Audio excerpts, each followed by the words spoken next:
I'm Amy Hallberg, and when I founded Courageous Wordsmith, I had this idea of a writing circle that I wanted to do.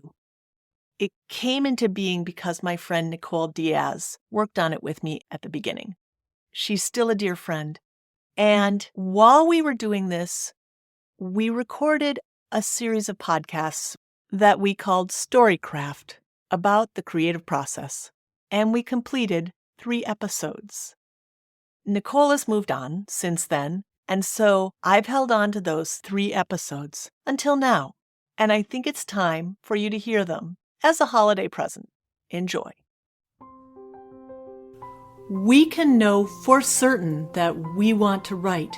We can know what we want to write about, and we can make that commitment to show up for our writing and still struggle to dig deeper. Let's talk about that. Welcome to Storycraft with Amy and Nicole, where we unpack one little bit of the creative process. This is episode 2. Okay, Nicole, we've both experienced this. What's going on? Oh gosh. So the thing that comes to mind, thing that I've noticed for myself is that there's like this superficial layer. So it's almost like, we've talked about this before, like an archaeological dig where you kind of have the grid mapped out. This is where we're going to dig, but you don't really know what's underneath. You could find anything under there. Oh yeah. I mean, you could think you could like do all the sort of imagery or whatever and think you know what you're going to find, and you might not find at all what you thought you were going to find. Yes. Which I think is the amazing part about the journey as writers and creatives. And it's also scary. Like you're kind of writing the superficial layer and then you go down a level and now you're writing that next layer. And so there you might start to see like some glimmers of things like, oh, here's something. This could be a piece of bone. It could be a piece of pottery. Like, I don't know what it is yet. And the more you're digging, the clearer the picture is. But even... Well, now you and I are both writing our books and we're both sort of playing with ideas, and we've both been, we're moving along, we're edging along, but also we're sort of, there's things we don't necessarily want to write about. And so one of the ways we can help ourselves through that is with those artifacts that come up and really sitting and being present with the artifacts that we encounter. So I'm curious for you, you've had some of those things show up for your path lately, and I'm curious what some of those are. I feel like I've been circling this drain for quite some time that, or what comes up when I'm writing is it's always spiritual. It's always talking about the divine and the relationship with the divine. And the thing I don't want to write about is being a Christian, being raised a Christian. And it feels like a tangled ball of yarn below the surface there. There's so much to unpack. And also there's a lot of, there's a lot of resistance to unpacking it because, as much as I know, like the story is healing and it will be helpful, it also is tender. And it means that I have to go in and look at those artifacts and say, okay, what is this? And what do I want to do with it now? And those things are close to the bone. They're sacred for you. There's wounding in them. And also they're sacred to other people who are guarding them, like the little dragons, guarding the treasures, right? So, no small thing. We're just going and, explore Christianity. And as you and I have discussed, I mean, we were both brought up in Christian families, but my upbringing was vastly different than yours and equally adherent in its own way, right? So your own version of Christianity is how to express that in writing and the path you took through it into where you are now. I mean, that's, no small thing. No, it isn't. And, I appreciate you saying that. And it also, kind of speaks to what we were talking about earlier. And I want to talk a little bit more about you and writing about your grandmother. But the thing that came to mind for me was just, it's almost like the thing that I least want to write about, because this isn't the book that I want to write. It is the book I meant to write. And it is also every part of me. When I think about talking about some of this stuff, I'm like, oh God, pick someone else. pick someone else. And I also think that that's it's related to this archaeological dig, right? The thing that I don't want to write about, that's the treasure that's below the surface. Yeah. And I can spend a lot of time at that top layer, just, cleaning my archaeological tools. I also think we have to be gentle with ourselves about getting to the point where we're ready to write about it. I've always known that at some point I would unpack what happened to me as a teacher. And not just as a teacher, but as a student and as a kid growing up through the educational system. And then I became a teacher and then I left the educational system.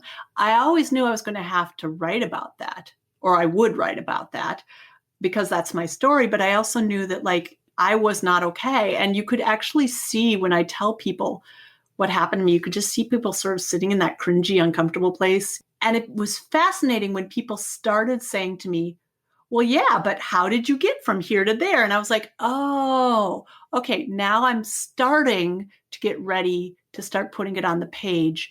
And as I see what's happening right now in this country for other teachers where they're struggling with some of the same different specific context, but similar scenario, I see some of the struggles they're having, which really parallel my journey. And I go, okay, it's time for me to start doing that. But gosh, you don't want to go there. And I think, I was always writing, but it just never arrived because those stories that I was writing when I was in the thick of it were just helping me to survive and not die. Yeah. As opposed to now where I'm writing it and I'm going, okay, but what was that? What was that? It's a different texture. It's a different energy.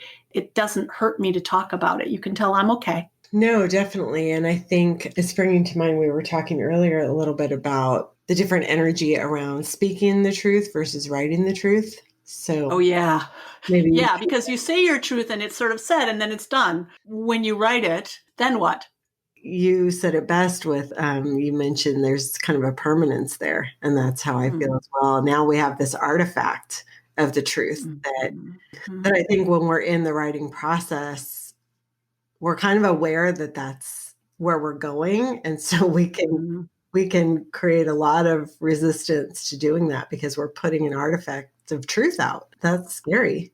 I mean, especially some of the truths that we want to tell. And those are the good ones, right? Those are the ones that need to be told.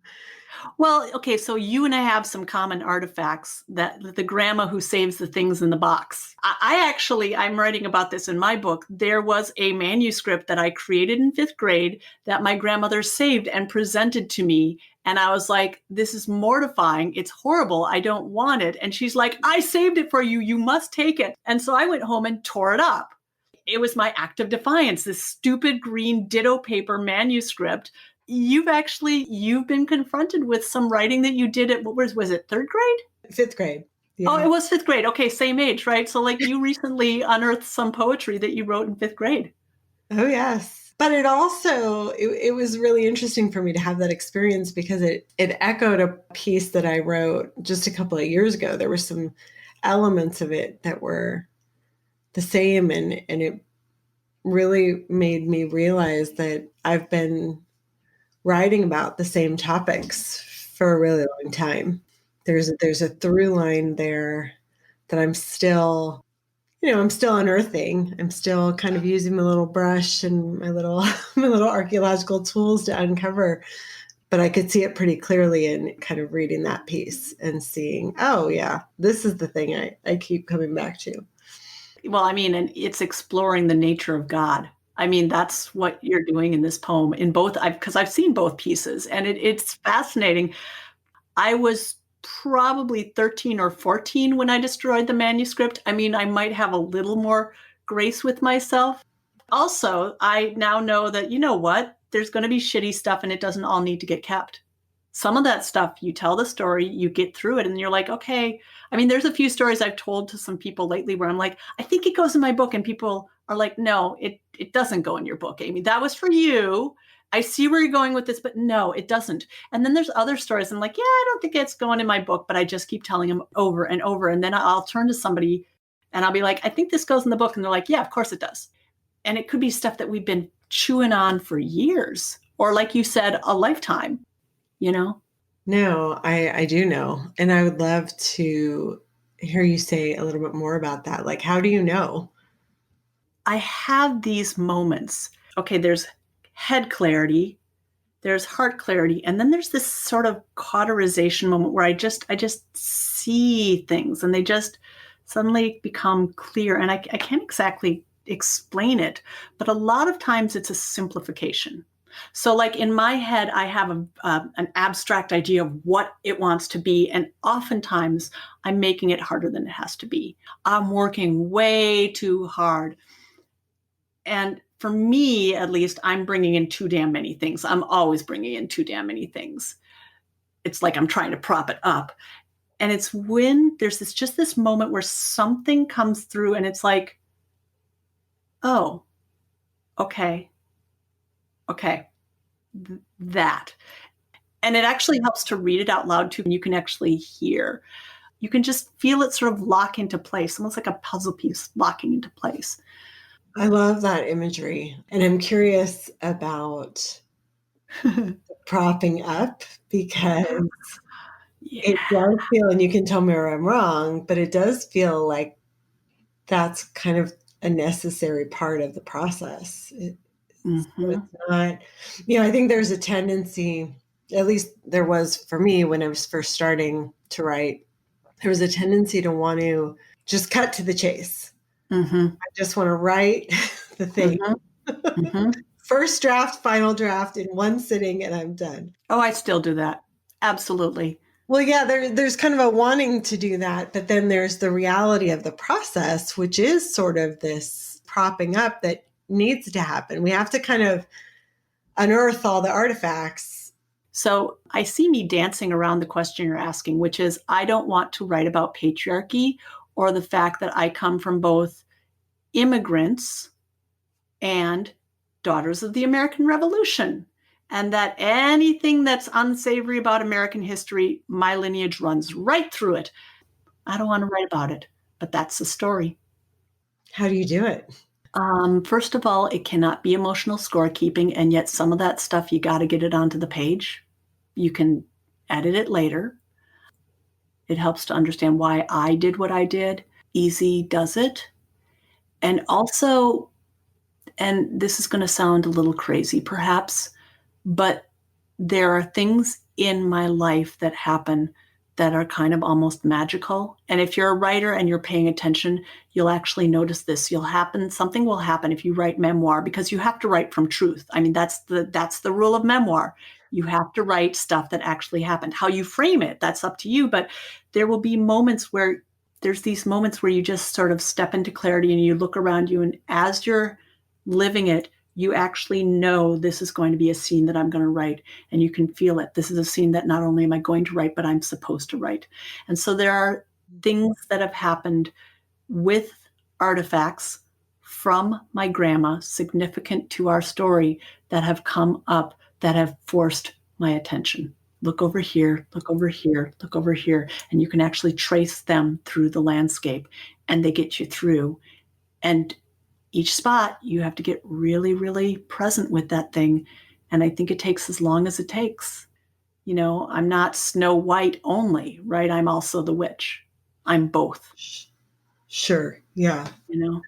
And I love that. I love everything you said there. And it feels like for those listening, it's almost like you kind of have to just write it, whether or not you share it or put it out there, or whether or not what you've written stays in. That's a decision for another time. But writing it as it's showing up for you, and But it's also like there's things I haven't written about yet, but you make a little breadcrumb. I'm not ready to go here yet, but I know I have to. So there are those moments that none of us wants to write about, the breakdowns, the bad moments that maybe we can't write about yet.